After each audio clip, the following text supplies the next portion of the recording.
Ma'am साहब, आप ये खाना क्यों खा रही हो आप? कुछ नहीं रामू, मैंने ना खाना बनाया था, वो टेस्ट कर रही थी। मेम साहब, आज तो आपका व्रत है ना? आपने सांप की लंबी आयु के लिए व्रत रखा है और आप खाना खा रही हो, सांप को धोखा दे रही हो। रामू देखो, भूल जाओ तुमने कुछ भी देखा है। मैं ये बात छुपा दूंगी, साहब तक नहीं जाएगी। प्लीज रामू देखो, तुम साहब को ये मत बोलना कि उनकी लंबी आयु के लिए जो मैंने व्रत रखा था वो मैंने तोड़ दिया। प्लीज तुम ये बात छुपा के रखो प्लीज। पर मेम साहब, ये तो गलत है ना। साहब आपसे कितना प्यार करते हैं, आपके बारे में कितना सोचते हैं, और आप उनके लिए एक दिन का व्रत नहीं रख सकती? आपने उनको तो ये बोला हुआ है कि आपका व्रत है और आप उनके पीठ पीछे खाना खा रही हो। सोचिए, जब साहब को पता चलेगा कि आपने उनके लिए जो व्रत रखा था वो आपने तोड़ दिया, तो साहब को कितना बुरा लगेगा। अरे मेरी बीवी ने भी मेरे लिए व्रत रखा है, पर वो व्रत तो नहीं तोड़ती। प्यार तो मैं भी करती हूँ अपने पति से, लेकिन तुम छोड़ो ये सब बातें। ये सब बातें जानने का वक्त नहीं है। तुम एक काम करो, मैं तुम्हें ना 1000 रुपए बढ़ा के दे दूंगी, 9000 रुपए दे दूंगी। तुम प्लीज अपने साहब को मत बताना रामू, प्लीज देखो, तुम अगर मेरे वफादार होगे तो मेरा साथ दोगे प्लीज। पैसे का लालच नहीं है मेम साहब, हमें पैसा है हमारे पास। साहब ने हमें इतनी तनख्वाह दे रखी है कि हमें पैसों की कोई कमी नहीं होती है। पर ये आपने गलत करा है। हम साहब को बता के रहेंगे कि आपने जो उनके लिए व्रत रखा था वो आपने तोड़ दिया है। आप झूठी हैं। बताओगे ना तो ठीक है, तुम इस घर में नौकरी पे रहोगे तो बताने लायक रहोगे। अगर तुम्हें इस नौकरी से अभी के अभी मैं धक्के मार के बाहर निकाल दूं तो किस मुंह से बताओगे? तब तो तुम्हारी अहमियत हमारे घर में कोई होगी नहीं ना। तो ठीक है, मैं तुम्हें अभी के अभी अपने घर से नौकरी से निकालती हूँ, बिना तुम्हारी पगार दिए। निकलो मेरे घर से और दोबारा यहाँ कदम मत रखना, निकलो। नहीं मेम साहब, माफ कर दीजिए, गलती होगी हमसे। हम भूल गए थे कि हम एक नौकर है।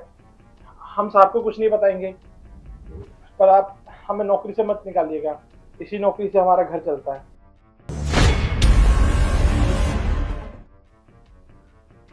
में पड़ेगा।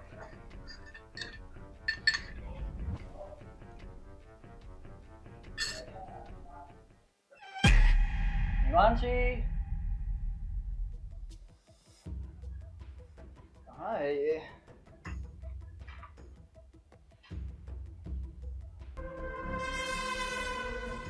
अच्छा, तो सो रही है।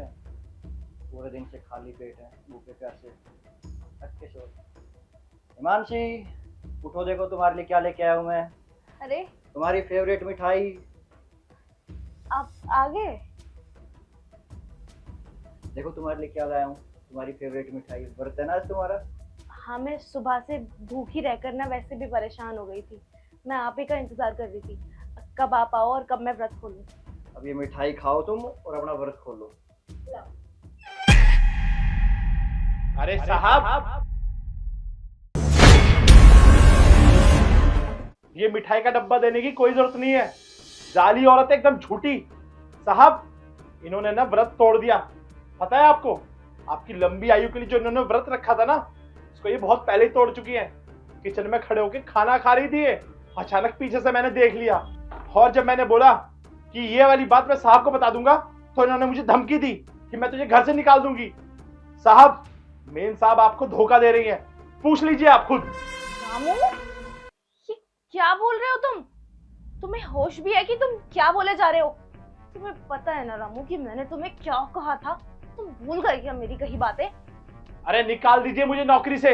मुझे भी ऐसे घर में नौकरी नहीं करनी जहाँ पे इंसान एक दूसरे से झूठ बोलते हो, अपने रिश्तों की कोई कदर ना करता हो, जहाँ विश्वास का रोज गला घोटा जाता हो।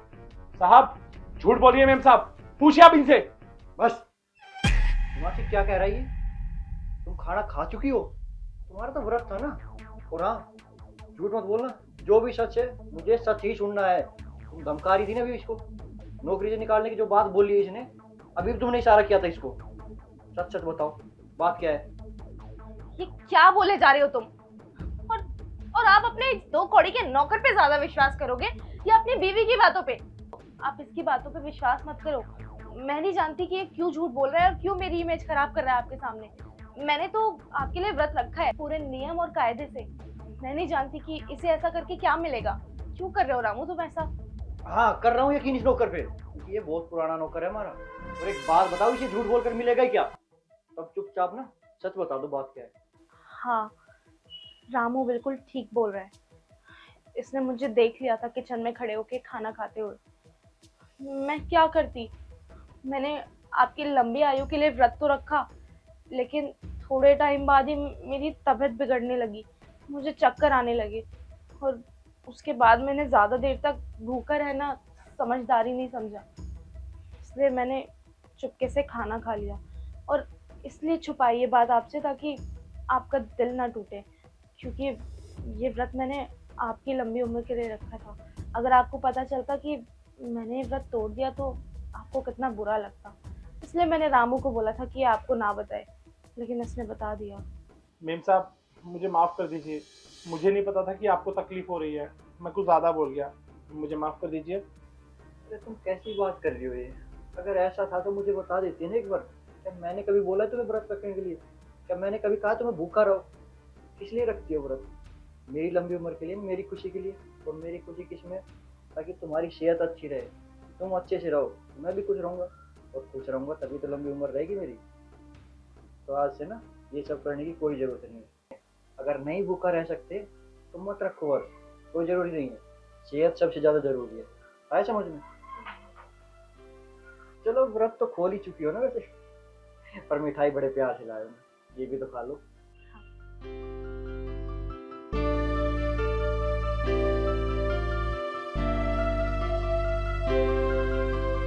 इस बार दिवाली की शॉपिंग टाइम से कर लेना। अरे छोटू, पैसे रख ले, कुछ खा लेना। पैसे नहीं चाहिए भैया, भूख लग रही है, कुछ खाने को है तो दे दो। अरे खाने के लिए कुछ नहीं है भाई, पैसे दे तो रहा हूँ, इसे तुम कुछ भी खरीद के खा सकते हो, लो रखो। पैसे नहीं चाहिए भैया, भूख लगी है, खाने को दे दो। अरे बोल तो रहा हूँ, पैसे ले लो, जो मर्जी जाके खा लो। नहीं चाहिए कुछ भी, जाओ जाओ।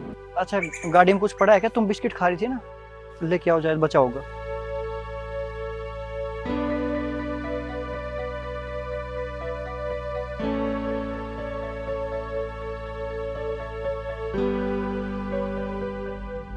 ये लो।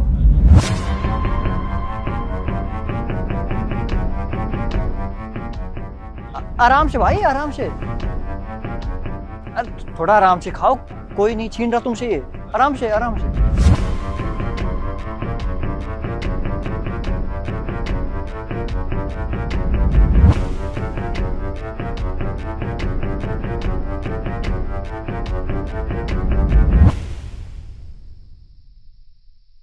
देखो तुम आराम से खा लो, कोई लेके नहीं जा रहे तुमसे ये। और तुम्हें कुछ और चाहिए तो मुझे बता दो।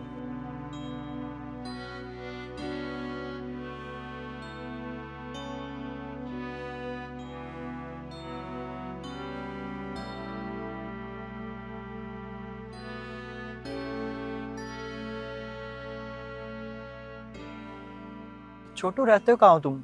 किसी के पास नहीं, अकेले रहता हूँ। यहाँ किसके पास आए हो? अकेले ही रहता हूँ, क्योंकि मेरे ना माँ बाप हैं ना मेरे बहन भाई। और मैं ना 2 दिन से बहुत भूखा था। कूड़ेदान में मैं खाना ढूंढ रहा था, कहीं मिला नहीं। और मैंने दुकानों पे भी मांगा, वहाँ से मुझे थप्पड़ मार के भगा दिया। आपको अगर कुछ भी चाहिए तो आप मुझे बताइए, मैं ला के देता हूँ। नहीं नहीं भैया, मुझे ना और कुछ नहीं चाहिए, मेरे लिए ना यही बहुत कुछ है। आप दोनों मेरे लिए ना भगवान बन गए, और मैं भूखा था, मुझे कुछ खाने को दे दिया। अरे नहीं छोटू, ऐसे मत करो तुम। देखो ये पैसे भी रख लो, हाँ इससे भी कुछ ले लेना, बिस्किट वगैरह। नहीं नहीं भैया, मुझे पैसे नहीं चाहिए।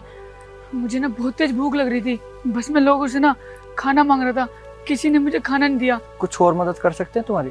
नहीं नहीं साहब, किस्मत की ठोकर खा चुका हूँ मैं, और क्या मेरी मदद करोगे आप? अरे नहीं नहीं, ऐसी कोई बात नहीं है, मैं बस तुम्हारी मदद करना चाहता हूँ। वैसे तुम करते क्या हो? कुछ नहीं भैया, कभी उधर भीख मांग लेता हूँ, कभी उधर, और काम के लिए जाता हूँ तो भगा देते हैं। तुम्हारी उम्र तो स्कूल जाने की है ना, स्कूल तो जाते होगे कम से कम। भैया हर जगह ना पढ़ाई मांगते हैं, और मैं ना पढ़ा लिखा नहीं हूँ, सभी मैं ठोकर खा जाता हूँ। माँ गुजर गई थी मेरी, और पापा को शराब की आदत लग गई थी, और उसके बाद पापा भी चल बसे, अकेले रह गया मैं। कुछ पैसे थे मेरे पास, वो लेकर मैं शहर आया, और फिर वो भी चोरी हो गए, कुछ नहीं कर पाया मैं। देखो तुम्हारे साथ जो होना तो हो गया, लेकिन अब और नहीं। अब मैं तुम्हें मिल गया हूँ ना, मेरे से जितना हो सकेगा मैं तुम्हारी मदद करूँगा। और तुम्हें पता है हमारा खुद का स्कूल है, तो तुम वहाँ पढ़ सकते हो, जितना चाहो उतना पढ़ाई करो तुम, कोई दिक्कत नहीं है, कोई रोक टोक नहीं है तुम्हें, ना कोई तुमसे एक पैसा लेगा। और जिस तरह की भी तुम्हें मदद चाहिए सब मदद करने के लिए मैं तैयार हूँ। साहब आपने मेरे ऊपर इतना एहसान कर दिया, वही बहुत बड़ी बात है। मैं नहीं पढ़ पाऊंगा, समझो मेरी बात। ऐसे हिम्मत मत हारो, इंसान को अपने अंदर हौसला रखना चाहिए। देखना एक दिन तुम सब कुछ हासिल कर सकते हो, जो तुम चाहो। बिल्कुल सही बोला मेरे पति देव ने। तुम ना स्कूल जाओ, और मुझे पता है अगर तुम स्कूल जाओगे और अच्छे से पढ़ाई करोगे ना तो देखना एक दिन तुम बहुत बड़े अफसर बनोगे। और जो बच्चे मन लगा के पढ़ाई करते हैं ना उनका भविष्य में कुछ बहुत अच्छा ही होता है। तुम्हारे साथ जो भी होना था हो गया, पर अब किसी बात की चिंता मत करना, क्योंकि मेरे पति तो हैं ही तुम्हारे साथ, पर मैं भी तो हूँ। अरे अब खड़े क्यों, चलो हमारे साथ, तुम्हारा एडमिशन भी तो करवाना है स्कूल में, बड़ा ऑफिसर बनना है ना तुम्हें, चलो। आप लोग मुझे सच में स्कूल पढ़ाओगे साहब? अरे बस बस, ये क्या कर रहे हो तुम? अरे तुम मुझसे उम्र में इतने छोटे हो, मेरे छोटे भाई की तरह हो, ये सब चीज़ शोभा नहीं देती। मैंने कहा है ना, मेरी जिम्मेदारी हो तुम, और मैं तुमसे पढ़ाऊंगा। पढ़ाई लिखाई करनी है ना, कल से स्कूल भी जाना है तुम्हें, चलो अब हमारे साथ।